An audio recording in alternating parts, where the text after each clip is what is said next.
So now what I'm going to do is I'm going to take another piece of mount board, and this time I'm just using a plain piece of mount board. I haven't painted it, it's not fancy colour, and the reason for that is I'm going to make it into metallic on the third coat, so it would be a shame to waste nice painted mount board. So that's just a normal piece of buff mount board, and I'm going to do exactly the same once again into the powder. That's always, the principle is always the same. It's what you put on it or what you put into it that makes it a different creation. Right, I'm going to do another coat now. Again, you get to it and then dip it in.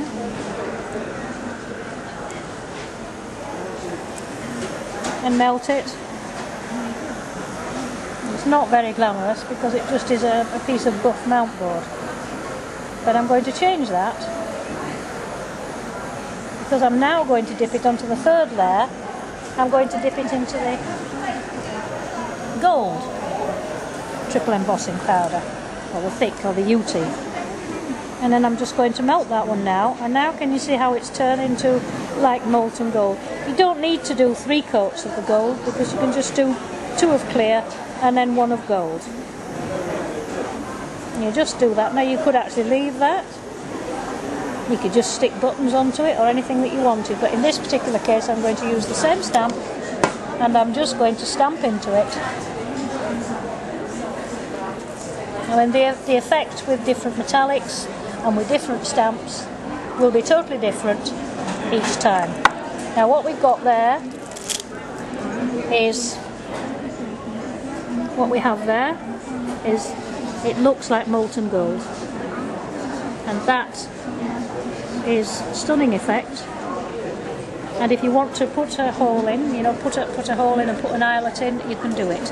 Put wires in, anything, embellish it even further, stick it onto some mirror card, whatever you want to do is your choice. That's the basic. From then on in, you develop it how you want. Now, it's not just mount board that you can do it with. You can do it onto pieces of board. They're not even chipped board, these are little wooden. You can get them in numbers and you can get them in the alphabet. So in this particular one, again, it's wood, and it's exactly the same principle. Once again, the embossing ink, either from the pad or from a bottle, it's entirely up to you. And into the embossing powder, so that it looks as if it's been covered in sugar. Again, you'll get used to this after you've been doing it a while. Just carry on doing it. It may take a slightly bit longer with it being on wood, but then you do that, it's exactly the same. Once again, pick it up, put it back into the clear powder, again till it looks as if it's been dipped in sugar, and melt it again. Just keep melting it. And this time we're going to put it into silver. Up we go again, and the final coat into the silver. So there we go.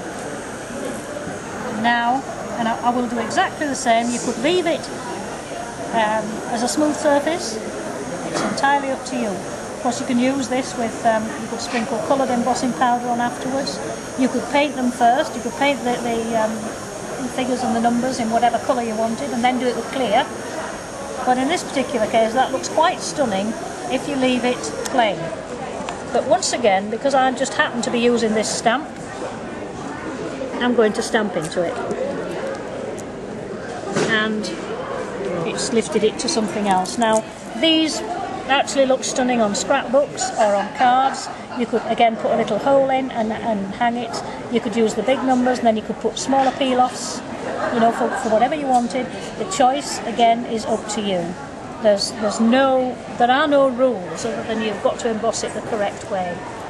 On this board is just a small selection of some of the things that I've basically just thrown together from the little embossed tiles, which are my little images that I've put on, using something on stamp board, using one of my larger toppers, putting it onto mount board, and then cutting it into 4 and triple embossing each one.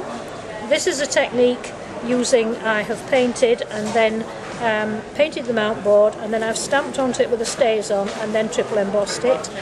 These are little wooden numbers that I've used. Use up all your beads, bits of wire, old jewellery pieces.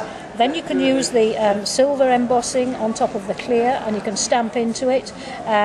Fantasy film, again bits of wire, old buttons. In fact, anything at all you can have a go with. And if it doesn't work, don't tell anybody about it. But these are just some of the techniques they can use. You can use it for stamping into, you can use it for stamping onto, you can do it for all sorts of things. And again, we have another board here with some more of the different techniques, using again some of the basics. This is stamping onto mount board, colouring it in, and then again triple embossing. This is using a frame, putting acetate behind and doing it that way.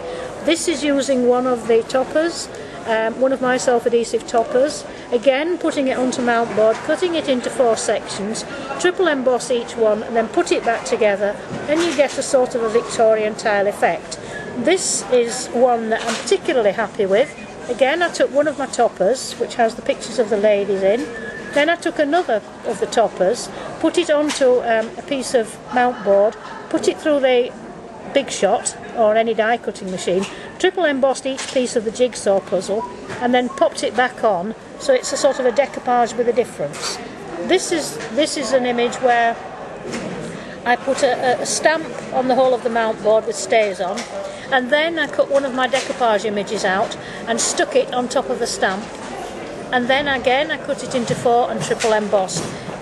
This one here is just putting kitchen foil, your ordinary cooking foil, over a piece of mount board, stamping onto it 3 times with the clear embossing powder, and then when you've done, just highlight it with some metallic rub-ons, just the different sections. So again, that's quite a stunning effect. And again, we've done this, then stamped into it with a stamp and just highlighted it. Just a normal little jigsaw piece there that you can do. This one's on fantasy film, and there's just so many techniques. But again, it's down to what you've got in your craft cupboard. I'm only using what I've got in mine. So it's really, it is embossing art and not triple embossing, because it is an art and it's such fun and it's very, very rewarding.